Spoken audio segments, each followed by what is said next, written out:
ನೋಡ್ತಿದ್ದೀರಾ ಜನಸೇವಾ ಕನ್ನಡ ಟಿವಿ. ಅಖಿಲ ಭಾರತ ವೀರಶೈವ ಲಿಂಗಾಯತ ಮಹಾಸಭಾ ಕೆಆರ್ಪೇಟೆ ತಾಲೂಕು ಚುನಾವಣೆಯಲ್ಲಿ ನಾಡಬೋಗನಹಳ್ಳಿ ಗ್ರಾಮದ ಸುಜೇಂದ್ರ ಕುಮಾರ್ ರವರು ಗೆಲುವು ಸಾಧಿಸಿದ ಹಿನ್ನೆಲೆ ಕೆಆರ್ಪೇಟೆ ತಾಲೂಕಿನ ಕಾಪನಹಳ್ಳಿ ಗ್ರಾಮದ ಗವಿಮಠದ ಶ್ರೀ ಶ್ರೀ ಶ್ರೀ ಸ್ವತಂತ್ರ ಸಿದ್ಧಲಿಂಗೇಶ್ವರ ಶಿವಯೋಗಿಗಳ ಸನ್ನಿಧಾನದಲ್ಲಿ ದೇವರಿಗೆ ಪೂಜೆ ಸಲ್ಲಿಸಿ ನಿರ್ದೇಶಕರುಗಳು ಹಾಗೂ ಸಮಾಜದ ಮುಖಂಡರುಗಳ ಜೊತೆ ಸಿಹಿ ಹಂಚಿ ಸಂಭ್ರಮಿಸಿದರು.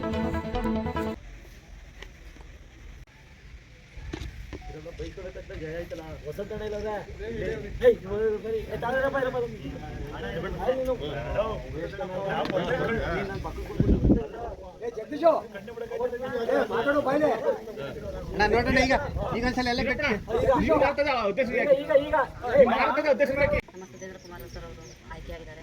ಅವರ ತಂಡ ಆಗಿ ನಾವು ಮಹಿಳಾ ಅಭ್ಯರ್ಥಿಯಾಗಿ ನಾವು ಅತ್ಯುನ್ನತ ಶ್ರೇಣಿಯಲ್ಲಿ ಆಯ್ಕೆಯಾಗಿದ್ದೀವಿ. ಮತ್ತು ನಮ್ಮ ತಂಡ ಎಲ್ಲ ಏನಿದ್ದಾರೆ ಅವರೆಲ್ಲರಿಗೂ ನನ್ನ ಪರವಾಗಿ, ನನ್ನ ವೀರಶೈವ ಬಂಧುಗಳ ಪರವಾಗಿ, ನನ್ನ ಪುರುಷರ ಪರವಾಗಿ ನನ್ನ ಧನ್ಯವಾದನೆ. ಅತ್ಯುನ್ನತ ಶ್ರೇಣಿಯಲ್ಲಿ ಮುಖಂಡರಿಗೆ ನನ್ನ ನಮಸ್ಕಾರಗಳು. ಈ ಸನ್ನಿಧಿಯಲ್ಲಿ ನನ್ನ ಶರಣಾರ್ಥಿ. ಆಚರಣೆ ಅಂದುಕೊಂಡು ಹೋಗುವಂತಹ ದಿಶೆಯಲ್ಲಿ ತಾವು ಕಾರ್ಯಪ್ರವೃತ್ತರಾಗಬೇಕು. ಈ ಸಮಾಜ, ನಮ್ಮ ಕೆಆರ್ಪೇಟೆ ತಾಲೂಕಿನ ವೀರಶೈವ ಸಮಾಜ ಇಡೀ ನಮ್ಮ ಜಿಲ್ಲೆಯಲ್ಲಿ, ಇಡೀ ರಾಜ್ಯದಲ್ಲಿ ನಾವು ಆದರ್ಶವಾಗಬೇಕು. ಇವತ್ತು ತಾಲೂಕಿನ ಜನತೆಗೆ ಗೊತ್ತಿರಲಿಲ್ಲ ವೀರಶೈವ ಸಮಾಜ ಎಷ್ಟು ಮುಂದಿದೆ ಅಥವಾ ಅವರ ಶಕ್ತಿ ಏನು ಅನ್ನೋದು ನಮ್ಮ ಸಮಾಜದ ಕೆಲವು ಮುಖಂಡರುಗಳಿಗೆ, ಕೆಲವು ರಾಜಕೀಯ ಮುಖಂಡರುಗಳಿಗೂ ಸಹ ಗೊತ್ತಿರಲಿಲ್ಲ. ವೀರಶೈವ ಬಾಂಧವರಲ್ಲಿ ನನ್ನ ನಮಸ್ಕಾರಗಳನ್ನ ಮಾಡ್ತಾ, ಈ ದಿನ ಸ್ವತಂತ್ರ ಸಿದ್ಧಲಿಂಗೇಶ್ವರ ಸ್ವಾಮಿಯ ಸನ್ನಿಧಿಯಲ್ಲಿ ಅವರ ಪಾದಾರವಿಂದಗಳಿಗೆ ನಮಸ್ಕರಿಸುತ್ತಾ, ಹಾಗೆ ಎಲ್ಲ ನನ್ನ ಹಿರಿಯ ವೀರಶೈವ ಮುಖಂಡರುಗಳು ಅವರ ಪಾದಾರವಿಂದಗಳಿಗೆ ನಮಸ್ಕಾರವನ್ನು ಮಾಡ್ತಾ, ಹಾಗೆ ನನ್ನ ಜೊತೆಯಲ್ಲಿ ಇರ್ತಕ್ಕಂತಹ ನನ್ನ ಎಲ್ಲ ತಂಡದವರು, ನಿರ್ದೇಶಕ ತಂಡದವರು, ಮಹಿಳಾ ತಂಡದವರು ಮತ್ತು ಪುರುಷ ತಂಡದವರು, ಹಾಗೆ ನನ್ನ ಎಲ್ಲ ಮತ ಬಾಂಧವರುಗಳು ನನ್ನ ಮತವನ್ನು ಹಾಕಿ ಈ ಒಂದು ಚುನಾವಣೆಯಲ್ಲಿ ನನ್ನನ್ನು ಗೆಲುವಿಗೆ ಕಾರಣವನ್ನು ಮಾಡಿರ್ತಕ್ಕಂಥ ಎಲ್ಲ ನನ್ನ ಮತ ಬಾಂಧವರಿಗೆ ನನ್ನ ಅನಂತ ಧನ್ಯವಾದಗಳನ್ನ ಅರ್ಪಿಸುತ್ತಾ, ಇವತ್ತು ನನ್ನ ಈ ಗೆಲುವು ಇದು ನನ್ನ ಗೆಲುವಲ್ಲ ಅಂತ ನಾನು ಹೇಳಲಿಕ್ಕೆ ಇಷ್ಟಪಡ್ತೇನೆ. ಯಾಕೆ ಅಂತಂದರೆ ಈ ಗೆಲುವು ನನ್ನ ವೀರಶೈವ ಸಮಾಜದ ಎಲ್ಲ ನನ್ನ ಬಾಂಧವರ ಗೆಲುವಾಗಿರಬೇಕು. ಯಾಕೆ ಅಂತಂದರೆ ಸಮಾಜ ಅಂತ ಅಂದಾಗ ಒಬ್ಬ ವ್ಯಕ್ತಿಗೆ ಸೀಮಿತ ಆಗಿರಬಾರ್ದು. ಎಲ್ಲರೂ ಕೈ ಜೋಡಿಸಿದಾಗ, ಎಲ್ಲರೂ ಒಟ್ಟಿಗೆ ಇದ್ದಾಗ ಮಾತ್ರ ಸಮಾಜ ಉದ್ಧಾರ ಆಗಲಿಕ್ಕೆ ಅನುಕೂಲ ಆಗುತ್ತೆ. ಆ ಒಂದು ನಿಟ್ಟಿನಲ್ಲಿ ನಾನು ಆ್ಯಕ್ಚುಲಿ ಈ ಒಂದು ಅಧ್ಯಕ್ಷ ಅಭ್ಯರ್ಥಿಯಾಗಿ ಆಯ್ಕೆ ಆಗ್ತೀನಿ ಅಂತ ನಾನು ಅಂದ್ಕೊಂಡಿರಲಿಲ್ಲ. ನನಗೆ ಈ ಭಾಗ್ಯ ಬಂದಿರತಕ್ಕಂಥದ್ದು ಬಯಸದೇ ಬಂದ ಭಾಗ್ಯ ಅಂತ ಹೇಳ್ಬೋದು. ಹೇಗೆ ಅಂತಂದರೆ ನಾನು ಇದನ್ನು ಅಧ್ಯಕ್ಷನಾಗ್ತೀನಿ, ನಾನು ಅಧ್ಯಕ್ಷ ಸ್ಪರ್ಧಿ ಆಗಬೇಕು ಅಂತಕ್ಕಂತಹ ಯೋಚನೆಯೂ ಸಹ ನನ್ನ ತಲೆಯಲ್ಲಿ ಇರಲಿಲ್ಲ.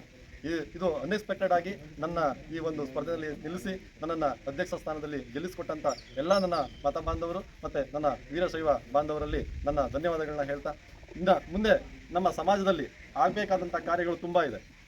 ಏನಂದ್ರೆ ತುಂಬ ಈಗ ಬಸವ ಭವನ ಆಗ್ಬೋದು, ಇಲ್ಲ ನಮ್ಮ ಇರ್ತಕ್ಕಂಥ ವಿದ್ಯಾರ್ಥಿ ನಿಲಯಗಳಾಗ್ಬೋದು, ಹಾಗೆ ನಮ್ಮ ಸಮಾಜದಲ್ಲಿ ಇರ್ತಕ್ಕಂಥ ನಿವೇಶನಗಳಾಗ್ಬೋದು, ಬಡವರ ಕಷ್ಟ ಕಾರ್ಪಣ್ಯಗಳಿಗೆ ನಾವು ಎಲ್ಲರೂ ಸಹ ಒಟ್ಟಾಗಿ ಸೇರಿ ಅವರ ಕಷ್ಟಗಳಿಗೆ ನಾವು ಸ್ಪಂದಿಸ್ತಾ, ಎಲ್ಲ ಒಬ್ಬರಿಂದ ಆಗಲ್ಲ, ಎಲ್ಲ ನನ್ನ ಸಮಾಜ ಬಾಂಧವರು ಸಹ ಅದಕ್ಕೆ ಸಹಕರಿಸಬೇಕು. ಇನ್ನೂ ಹಲವಾರು ನಮ್ಮ ವೀರಶೈವ ಬಾಂಧವ ಮಕ್ಕಳುಗಳು, ವಿದ್ಯಾರ್ಥಿಗಳು, ಅತಿ ಹೆಚ್ಚು ಪ್ರತಿಭಾ ವಿದ್ಯಾರ್ಥಿಗಳಿಗೆ ನಾವು ಹೆಚ್ಚು ಅಂಕಗಳನ್ನ ಪಡೆದಂಥವರಿಗೆ ಅವರಿಗೆ ಪ್ರತಿಭಾ ಪುರಸ್ಕಾರವನ್ನು ಮಾಡ್ತಕ್ಕಂಥ ಕೆಲಸಗಳಾಗ್ಬೋದು. ಇನ್ನು ಹಲವಾರು ಬಸವ ಜಯಂತಿಯ ಕಾರ್ಯಗಳನ್ನ ಹಮ್ಮಿಕೊಳ್ತಕ್ಕಂಥದ್ದು, ಹಾಗೆ ಶ್ರೀ ಶ್ರೀ ಶಿವಕುಮಾರ ಸ್ವಾಮೀಜಿಗಳ ಜನ್ಮದಿನಾಚರಣೆಯನ್ನು ಆಚರಣೆ ಮಾಡ್ತಕ್ಕಂಥದ್ದು, ಇನ್ನು ಹಲವಾರು ಕಾರ್ಯಕ್ರಮಗಳನ್ನ ಹಮ್ಮಿಕೊಳ್ಳೋದ್ರ ಮುಖಾಂತರ ಎಲ್ಲ ನನ್ನ ವೀರಶೈವ ಸಮಾಜವನ್ನು ಒಗ್ಗೂಡಿಸ್ಕೊಂಡು ನನ್ನ ಹಿರಿಯರ ಸಲಹೆಗಳನ್ನ ಪಡ್ಕೊಂಡು ಅವ್ರ ಮುಖಾಂತರ ನನ್ನ ಸಮಾಜದ ಏಳಿಗೆಗೆ ನನ್ನ ಕೈಲಾದಷ್ಟು ಶ್ರಮಪಟ್ಟು ನಾನು ದುಡಿಲಿಕ್ಕೆ ಪ್ರಯತ್ನ ಪಡ್ತೀನಿ. ಇದಕ್ಕೆ ನನ್ನ ಎಲ್ಲ ವೀರಶೈವ ಸಮಾಜದವರು ಸಹ ನನಗೆ ಸಪೋರ್ಟಿವ್ ಆಗಿರಬೇಕು, ನನಗೆ ಬೆಂಬಲವಾಗಿ ನಿಲ್ಲಬೇಕು ಅಂತ ಕೇಳ್ಕೊಳ್ತಾ, ಹಾಗೆ ನನ್ನ ಪ್ರತಿಸ್ಪರ್ಧಿಯಾಗಿದ್ದಂತಹ ಧನಂಜಯ್ ಕುಮಾರ್ ಅವರಲ್ಲಿ ನಾನು ಒಂದು ಮನವಿಯನ್ನು ಮಾಡ್ಕೊಳ್ತೇನೆ.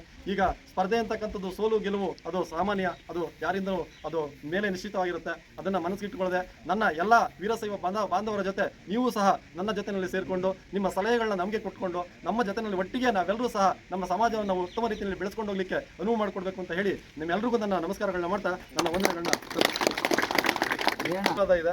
ಹಾಗೆ ಪ್ರತ್ಯಕ್ಷವಾಗಿ ಪರೋಕ್ಷವಾಗಿ ನನ್ನ ವೀರಶೈವ ಸಮಾಜದ ಜೊತೆಗೆ ಬೇರೆ ಕುಲ ಬಾಂಧವರು, ಬೇರೆ ಸಮಾಜದವರು ಸಹ ನನಗೆ ಪ್ರತ್ಯಕ್ಷವಾಗಿ ಮತ್ತೆ ಪರೋಕ್ಷವಾಗಿ ಸಹಾಯವನ್ನ ಮಾಡಿದ್ದಾರೆ. ಅವರ ಆಶೀರ್ವಾದ ನನ್ನ ಗೆಲುವನ್ನ ಅವರು ಸಹ ಬಯಸಿರ್ತಾರೆ. ಹಾಗಾಗಿ ಎಲ್ಲರಿಗೂ ನನ್ನ ಧನ್ಯವಾದಗಳನ್ನ ತಿಳಿಸ್ತೇನೆ. ಸಬ್ಸ್ಕ್ರೈಬ್ ಬಟನ್ ಮೇಲೆ ಕ್ಲಿಕ್ ಮಾಡಿ ಹಾಗೂ ನಮ್ಮ ಹೊಸ ವಿಡಿಯೋ ನೋಟಿಫಿಕೇಷನ್ಗೋಸ್ಕರ ಪಕ್ಕದಲ್ಲಿ ಕಾಣುವ ಬೆಲ್ ಬಟನ್ ಮೇಲೆ ಕ್ಲಿಕ್ ಮಾಡಿ ಹಾಗೂ ಲೈಕ್ ಮಾಡಿ, ಶೇರ್ ಮಾಡಿ, ಕಮೆಂಟ್ ಮಾಡಿ.